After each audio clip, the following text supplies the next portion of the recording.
Hi friends, welcome back to Trichy mom channel. இன்றைக்கி நம்மளுடைய சேனலில் பார்க்க போகிற வீடியோ பார்த்தீங்கன்னா, வெயில் காலத்துலேயும் சளி பிடிக்குதுன்னு சொல்லி நிறைய பேர் கமெண்ட் பண்ணியிருந்தீங்க. ஸோ அதுக்கு நம்ம என்ன பண்ணலாம், என்ன பண்ணுறதுனால வருது அப்படிங்கிறத எனக்கு தெரிஞ்ச விஷயங்களை நான் உங்க கூட ஷேர் பண்ணிக்கிறேன். ரீதியாக நான் எந்த விஷயங்களையும் கருத்துக்களையும் நான் பதிவு பண்ணுறது கிடையாது. எனக்கு தெரிஞ்ச அனுபவமான விஷயங்களை மட்டும்தான் உங்க கூட நான் ஷேர் பண்ணிகிட்டு இருக்கேன். ஸோ வாங்க என்னங்கிறத பார்த்துடலாம். ஸோ ஃபஸ்ட்டு நம்ம வெயில் காலத்தில் என்ன பண்ணுவோம்னா, புதுசான பழங்களை வந்து குழந்தைங்களுக்கு கொடுப்போம். ஸோ அந்த பழங்கள் வந்து குழந்தைங்களுக்கு செட் ஆகணும் இல்லையா, அதனால் ஒரு வாட்டி சளி பிடிக்கும். இளநீ கொடுக்க ஆரம்பிப்போம். அதனாலையும் குழந்தைக்கு செட் ஆகிறதுக்காக லைட்டாக சளி பிடிக்கும். அது மட்டும் இல்லை, பழங்கள் நம்ம நிறைய நீர் காய்கள் கொடுக்கணும், நீர் பழங்கள் கொடுக்கணும் அப்படிங்கிறதுக்காக ஃப்ரிட்ஜில் வச்சு ஜில்லுன்னு கொடுக்கக்கூடாதுங்க. ஃப்ரெஷ்ஷாக இருக்கக்கூடிய பழங்களை குழந்தைங்களுக்கு கொடுக்கணும். அதே மாதிரி நிறைய ஜூஸஸ் கொடுக்கணும், அதுக்காக ஜில்லுன்னு கொடுக்கக்கூடாது. குளிர்ச்சியான விஷயங்களை கொடுக்கணும், ஆனால் குளிர்ச்சியாக கொடுக்கக்கூடாது. அவ்வளோதாங்க. இந்த மாதிரி பழங்கள் நம்ம சேர்க்கறது மூலயமா புதுசாக அவங்க அந்த பழங்களுக்கும் நீர்களுக்கும் வந்து செட் ஆகிறதுனால அவங்களோட பாடி செட் ஆகிறதுக்காக ஒரு சின்ன சளி பிடிச்சிட்டு விடும். அது வந்து காமன் தான். நம்மளுக்கு பனிகாலத்துலலாம் பிடிக்கும் பார்த்தீங்களா சளி. அப்போ உங்களுக்கு நைட்டில் வந்து ரொம்ப ஸ்ட்ரகிள் ஆவாங்க. கருகருன்னு சவுண்டு கேட்கும், மூச்சு விட முடியாது, எதுவுமே அவங்களால சாப்பிட முடியாது, சாப்பிட்ட விஷயங்கள் எதுவுமே செரிமானம் ஆகாது. அந்த மாதிரி ரொம்ப கஷ்டப்படுவாங்க. நம்மளுக்கு பனிக்காலத்தில் மழை காலத்தில் பிடிக்கக்கூடிய சளி. ஆனால் இப்போ பிடிக்கக்கூடிய சளி பார்த்திங்கன்னா அந்தளவுக்கு அவங்களுக்கு கஷ்டம் கொடுக்காது. சளி பிடிச்சிருக்கும் அவ்வளோதான். அவங்க படுறது நல்லா சாப்பிடுவாங்க, சாப்பிட்ற விஷயங்கள்லாம் செரிமானம் ஆகும். சளின்னு ஒரு விஷயம் வெளியே வந்துட்டுருக்கும்.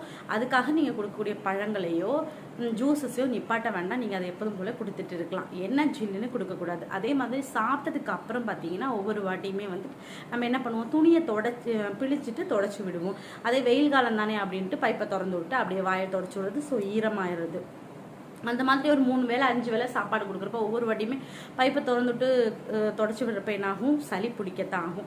அதே மாதிரி நெஞ்சுக்கிட்ட இந்த இடத்துலலாம் பார்த்தீங்கன்னா குழந்தைங்களுக்கு ஈரமாக இருந்துச்சுன்னா கண்டிப்பாக உடனே ட்ரெஸ்ஸை மாற்றி விடுங்க. அது எத்தனை ட்ரெஸ்ஸாக இருந்தாலும் பரவாயில்ல, மாற்றி விட்டுருங்க. ஏன்னா இந்த இடத்துல சளி பிடிச்சின்னா கண்டிப்பாக நெஞ்சு சளி பிடிக்கிறதுக்கு வாய்ப்புகள் இருக்குது. கண்டிப்பாக நீங்கள் அதையும் கவனமாக பார்த்துக்கோங்க. அதுக்கப்புறம் முக்கியமான விஷயம் என்ன அப்படின்னு பார்த்தோம்னா, வேர்வை சளி தான். ஸோ நம்மளுக்கே பெரியவங்களுக்கே பார்த்தீங்கன்னா நைட் ஆயிடுச்சுன்னா தொண்டெல்லாம் வலிக்குது ஒரு மாதிரி. ஏன்னா ஃபேனோ இல்லை புதுசாக ஏசி போடுறதுனால செட் ஆகாது, அதனால நம்மளுக்கு அந்த மாதிரி இருக்குது.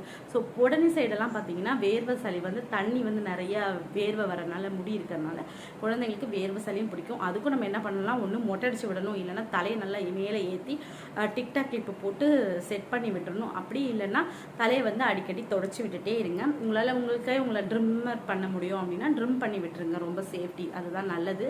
நம்ம கத்தி வச்சு பிளைட் வச்சு வீட்டில் ட்ரை பண்ணுறதுக்கு ட்ரிம்மர் போட்டு விடுங்க. அது மூலியமாகவும் குழந்தைக்கு வந்து சளி பிடிக்காமல் பார்த்துக்கலாம். ஸோ இதனால் விஷயனால தான் சளி பிடிக்குது. இந்த சளி வந்து நார்மல் டேஸில் பிடிக்கிற சளி அளவுக்கு குழந்தைக்கு எஃபெக்ட் இருக்காது.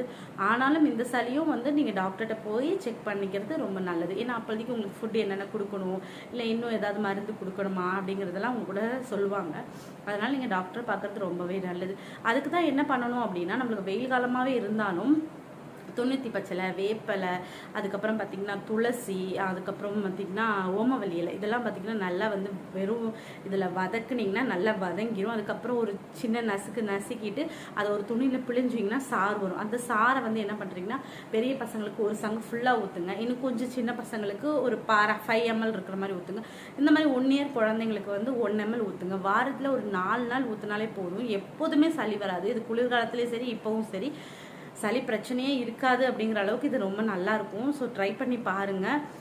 கூட முடிஞ்சிச்சுன்னா ஒரு மிளகு கூட போட்டுட்டு நல்லா இடிச்சுக்கோங்க. இடிச்சிங்கனாவே சாறு தனியாக வரும். துணியில் பிழிஞ்சிங்கன்னா அதை எடுத்து கொடுத்தாலே போதும். இதெல்லாமே வந்து வீட்டில் வளர்க்குறது நல்லது. ஏன்னா நம்ம டெய்லி யூஸ் பண்ணுறதுனால கடையில் வாங்கி வச்சு ஃப்ரிட்ஜில் வச்சு மெயின்டைன் பண்ணுறத விட நம்ம செடியில் இருந்துச்சுன்னா நம்ம பிச்சுக்கலாம். ஸோ நம்ம வீட்டில் இருக்குன்னா நம்ம வீட்டில் இருக்குது. எதுக்காக வளர்க்குறேன் அப்படின்னா குழந்தைங்களுக்காக மட்டும்தான் இந்த மாதிரி முக்கியமான செடிகள் மட்டும் வளர்த்துக்கிட்டு இருக்கேன், குழந்தைங்களுக்கு கொடுக்கறதுக்காக. ஸோ உங்களும் வந்துட்டு உங்களுக்கும் சரி சின்ன இடம் இருந்தாலும் பரவாயில்ல, சின்ன சின்ன பிளாஸ்டிக் வேஸ்ட் பண்ணக்கூடிய பொருட்கள் எல்லாம் ரீயூஸ் பண்ணுறதுக்காக அந்த மாதிரி சின்ன சின்ன செடிகள் வைங்க. ரொம்ப நல்லது. நம்ம நாளைக்கு ஒரு இன்ட்ரெஸ்டிங்கான வீடியோவில் பார்ப்போம். பாய்.